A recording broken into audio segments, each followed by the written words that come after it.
G'day, you mob. Welcome to this episode of the Goss, where I sit down and have a bit of a chin wag with my old man each week about the week's gossip, the week's news from the land down under, and maybe other bits of the world too. Depends what comes up, I guess. Anyway, today's episode is the second installment of the Goss, so we've got a good one for you today. So kick back, relax, grab a cuppa, and listen to us have a bit of a yarn, have a bit of a chat about whether or not Australia's animals are really that dangerous in the grand scheme of things. We compare America and Australia, especially things like spiders, snakes, crocs, sharks. You know, Australia's got a bad rep. It's got a bad rap, but it's not that bad in real life. You'll see. And beyond that, we talk about this week's cull of camels. There was a bit of an uproar in the news where people were up in arms. They were losing it. They were going bananas because 10,000 camels had to be put down. They had to be shot in order to control numbers. Anyway, without any further ado, guys, play the kookaburra and let's get into this episode.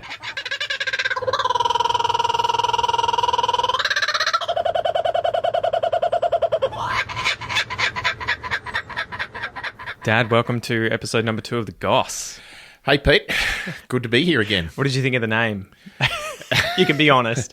You said you were saying it reminded you of a friend's surname. I had old one's older than me, one's younger than me, but friends with the surname Goss, and I immediately went, oh, yes, I remember them. So what does it mean if I say, what's the Goss? Do you use that? Yeah, obviously it's an abbreviation of gossip. Do you ever use that personally? Yeah, I don't think it frequently comes out of my mouth, but it is a statement or a comment of which I am aware, and I probably do use occasionally. Do you think that's Australian, or do you think we ripped it off from the US? No, it'll be Australian. You reckon? Yeah. Americans tend not to abbreviate things like Australians do. Yeah. So anyway, today's episode is going to be about news, obviously, that's been around this week in the tubes online. Yes. Before we get into the meat of it, because we want to talk about the camel cull and obviously dive into the history of camels in Australia, how they got here, what they're doing here, and why they're a problem. Did you hear about any other interesting stories on the news this week? Look, most of the news has still been bushfires. Yeah. We're fortunate that we've had a lot of rain in southeastern Australia today. Mm-hmm. It's been pissing down, right? It has, yeah, and I hope that's been helping, but it's still most of the news is just dominated by rain and fires and sport, of course, which is January in Australia.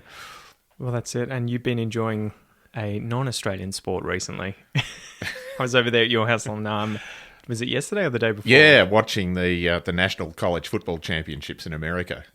Yeah, I know. So you're enjoying that more than the cricket at the moment, or there just is no cricket? The cricket's on at night because Australia is in India playing at the moment, and there's the Big Bash League, which is our T20 or 2020 competition locally. That's on in the evening as well. So daytime is dominated by American sport. All right. So the only thing I remember this week from the news was a shark attack in Western Australia. Did you hear about that one? Yes, yeah. That I think the guy was diving for, I don't know if it was abalone or some kind of... Something. Yeah. And I think his fins and shorts appeared somewhere. Yes. And they... Oops. Yeah, that's it. So it looks like a great white got him. How common are shark attacks in Australia, Dad? Are they something that people should be worried about? No. If you're worried about shark attacks, then you would never cross the street. If you were because giving, you are 1,000 times more likely to be run over by a car than you are to be bitten by a shark. And that's not even killed by a shark. Die in that's a car accident, right? Yeah. But that's one of those things. People are always freaking out about the animals, right? And I was reading a post.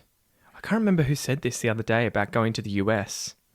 And, it was on the Joe Rogan podcast. Great podcast if you guys don't know of it. But it was an Australian guy, and he was asked about Australian animals versus American animals. And Joe Rogan's obviously like, Australia's fucked. You've got crocs, you got sharks, you got snakes, you got spiders, you got, insects up the wazoo. And this guy's a hunter, and he's like, mate, for the last 12 months, I've seen 2 snakes. And I'm in the wild every single day. Oh, yeah, exactly. Right. So, and then it was funny because he was like, the thing that's fucked up is that I come to the US and in the first week I've seen 30 rattlesnakes. Yeah. And he's like, what's up with that? Like, we have deadly snakes in Australia, but you never see them. But in the US, rattlesnakes, at least in, I guess that's the western part of the continent there, in the drier areas, are everywhere. Yeah, I was on a day trip to a four-wheel drive trip down into the Grand Canyon in Arizona a few years ago.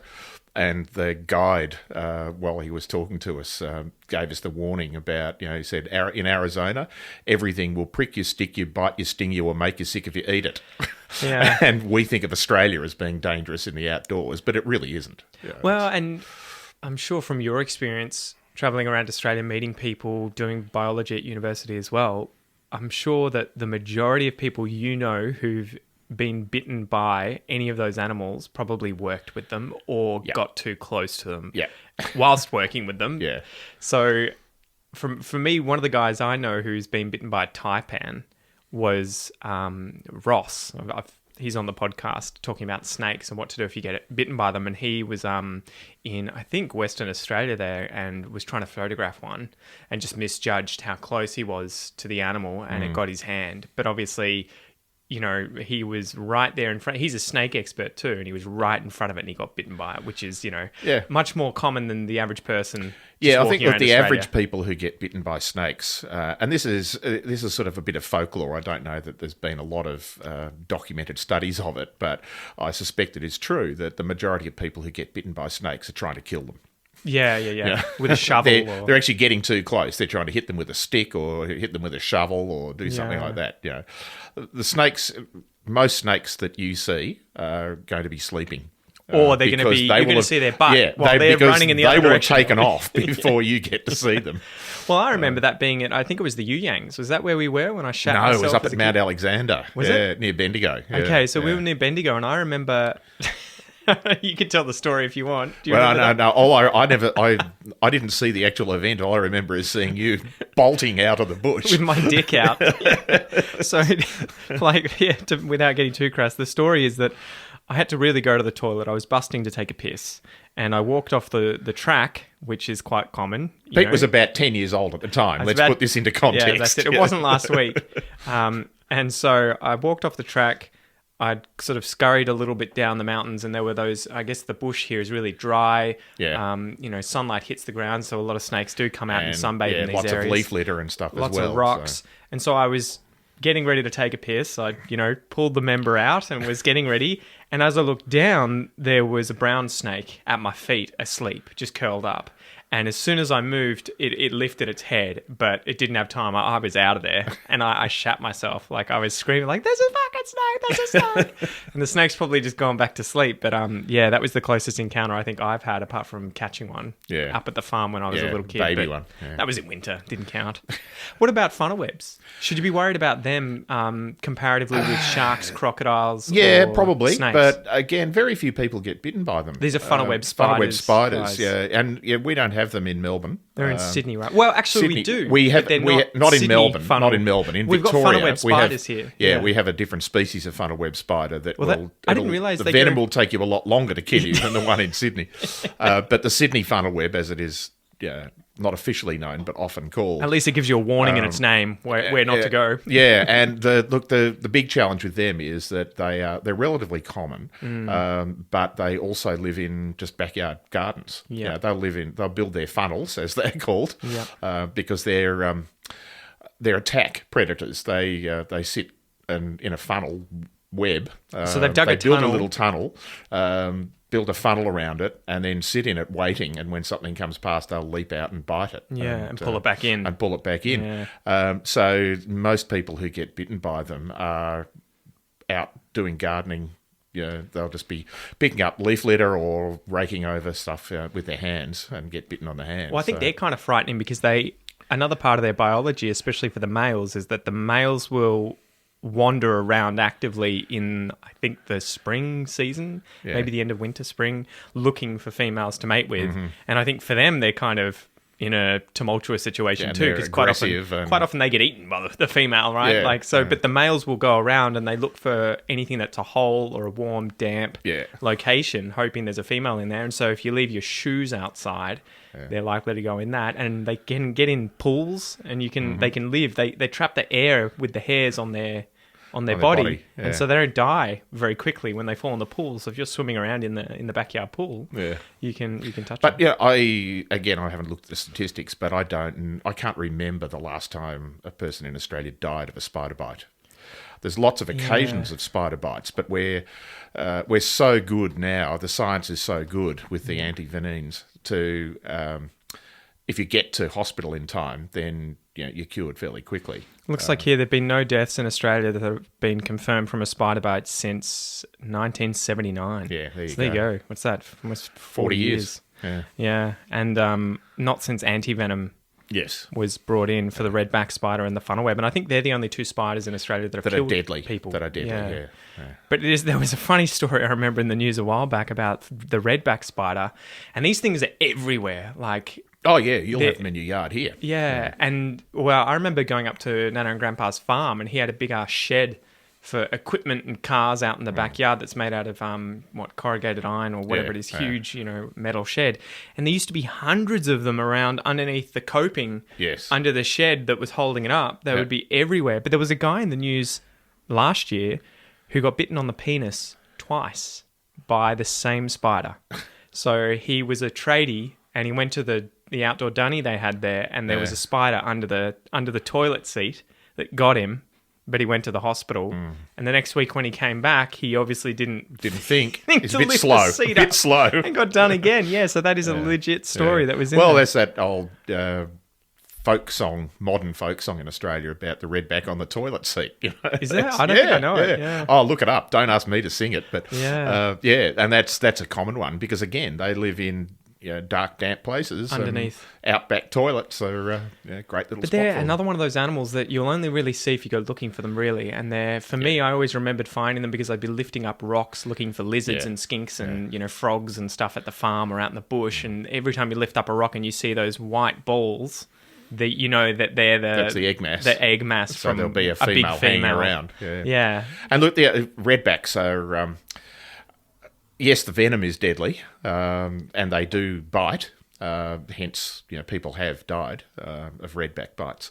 But that's probably too because they don't know and they just leave it, right? but their fangs are very small. Yeah. Unlike the funnel web, where That's frightening. They can go through your toenail. yeah, exactly. So they go through gardening gloves. It's like a knife on the front of a spider. Whereas redbacks, you could have one in the palm of your hand, and it couldn't get through the calluses on your fingers. Well, put it on the back of your hand, and it could. But there was a guy online who free-handled a redback when he came to Australia. Coyote Peterson, or whatever his name is, the guy who's like a wildlife YouTuber, and he came out to Australia and free-handled one. Not recommending that you do that. No. But yeah, so I guess, dangerous animals-wise, coming to Australia, you shouldn't really be afraid too much. I'd be more worried about humans. You're much more likely to be killed. The one dangerous animal in Australia that does kill tourists are crocodiles. Well, it's probably more likely to be dogs, horses. Oh yeah, and, but every year we have one or two tourists that not necessarily get killed, but get taken by crocodiles. And these are quite often Australian tourists too, right? Oh yeah, people who just have no idea. They don't tend to be locals from that area. They tend to be people who've gone north to Queensland or the Northern Territory. With the estuarine crocodile or saltwater crocodiles, they live in saltwater and freshwater, and they will be up to 100 kilometres or more upstream in some of the large rivers in northern Australia. Yeah. And people go, it's hot, it's humid, all times of the year, and they think, oh yeah, this is safe. I can't see anything. I'll just go for a swim. The water's clear. The water's clear. Yeah. But, don't do it. They swim quickly. Ask. And don't camp right beside the. Anyway. Yeah, watch Crocodile Dundee. Don't fill up your water bottle at the edge of the water. Anyway, I guess moving on to camels, Dad. Yeah, camels. So there's been a cull announced. It's probably already happened. I think it was meant to start. It probably has, yeah. Was it meant to start today or was it last week on Wednesday? I think it was last week, but this is one of these news stories that hits the news when it's going to happen, but when it actually does happen, the stories died down. So the big anti-cull campaigns come out. People campaigning against killing big furry animals. which it's never a pleasant topic when you Yeah. say we're going to go out and kill camels. Now, camels are pretty nasty animals. There's an individual personalities of camels, but as an animal, there's not much wrong with them. So when a government announces that they're going to kill 10,000 of them, then you can understand why people will get up in arms. I think the number freaks people out too, Yeah. right? If you were to say that, we're going to go out and kill 10,000 koalas, people would be like, up in arms. But in some places, they've had to do that too. Yeah, probably not 10,000, but not killing 10,000, but they've hundreds had to of cull them because they are eating each other out, and they're all going to die if they leave them there and they all Now, eat a lot all of the culling of koalas historically has been removal, where they're actually picking them up from one place and putting them into another So they're not killing suitable them. habitat that has a low population of koalas. But with camels, it's there are simply too many of them. And in the drought that we've had, that we talked about last week, in relation to bushfires, there's very little water around. There's very little pasture around, so there's not much for them to eat. So they are congregating in areas where there is water. They're destroying water holes. They're destroying whatever pasture is still there, but they're also killing each other. There have been examples where they've been trampling other camels to get to water. Yeah. There are so many of them around water holes. It's one of those things you have to kind of be quick. I mean, you have to try and avoid being quick to form an opinion on this thing, especially when you're not out there experiencing it. Because I feel like a lot of people are like, oh my God, don't kill the camels, but you don't live in a remote community in the middle of nowhere with very little water and very little infrastructure, which is getting destroyed by all these camels. And so, it's very easy to say don't kill the animal without knowing the facts behind it. And that was I was really surprised looking into this.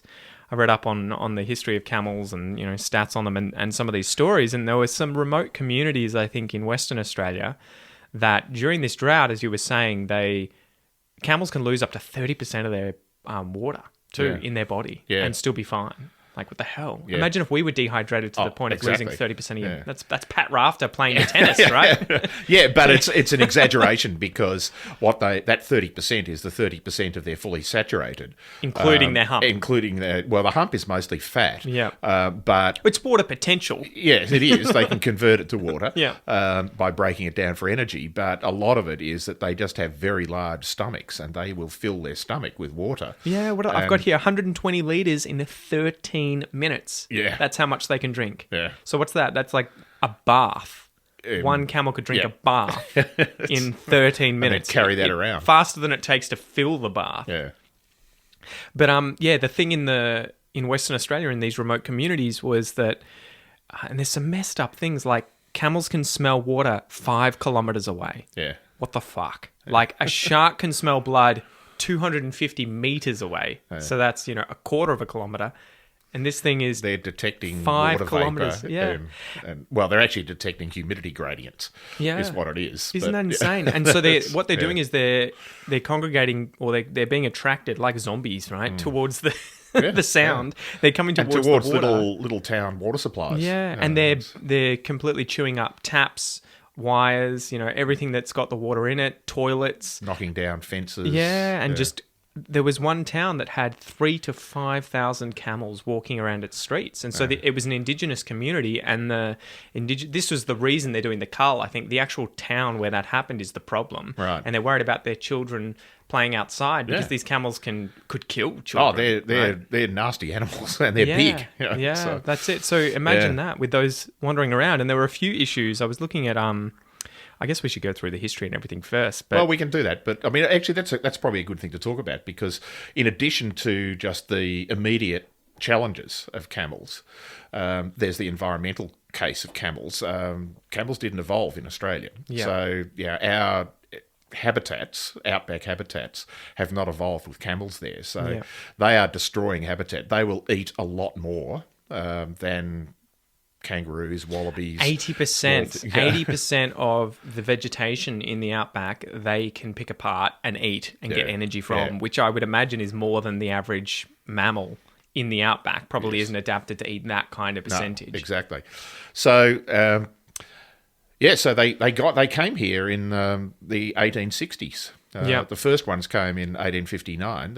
I think there were 3 that were here, randomly imported. No, so I looked that up. So it was 1822. They were first suggested to come by a Danish-French geographer, Conrad Maltbrunn, and he was like, yeah, oxen would be great for the woods and thickets, mules for stony and rocky areas and hilly country, and dromedaries for the sandy deserts. And then in 1840, between 2 and 6 were imported from the Canary Islands by the Phillips brothers in Adelaide. Yeah.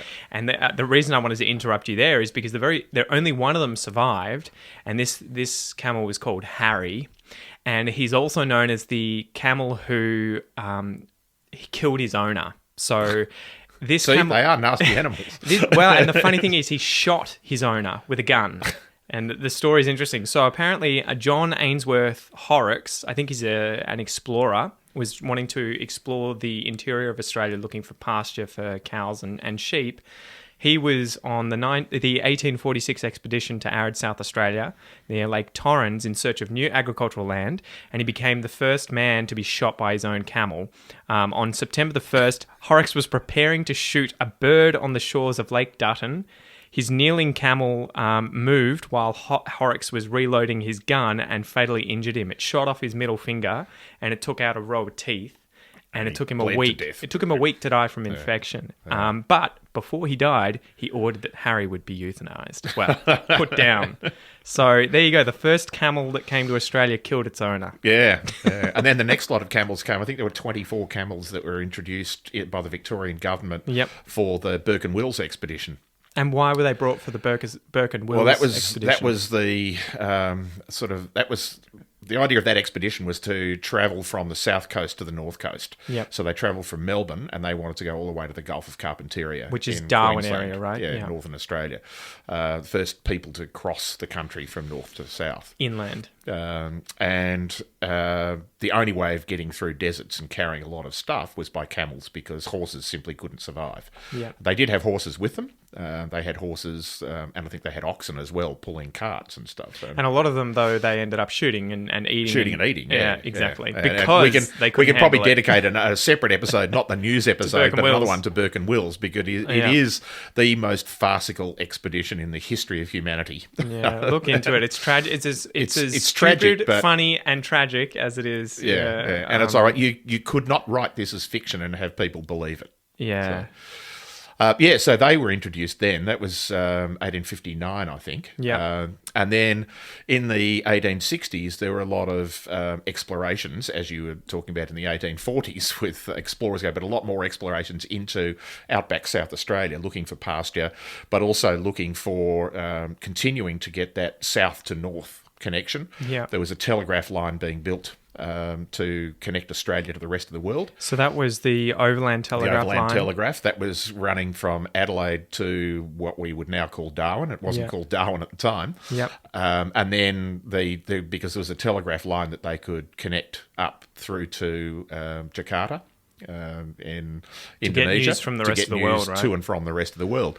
And amongst other things, there's pastoral properties and so on. And so one of the ways of creating those expeditions and including animals to help them out was to import camels. And they imported cameleers as well, people who managed and looked after the camels, and they were known as Afghans. Yep. G'day, mate. That was the first half of this episode of The Goss. If you would like to continue watching or continue listening to this episode, make sure that you sign up for the premium podcast or Academy memberships at aussieenglish.com.au, where you will get full access to these entire episodes of this series and much, much more. You can go check that out using the links below or just go to aussieenglish.com.au. Once again, thank you so much for joining me, mate, and I will see you next time.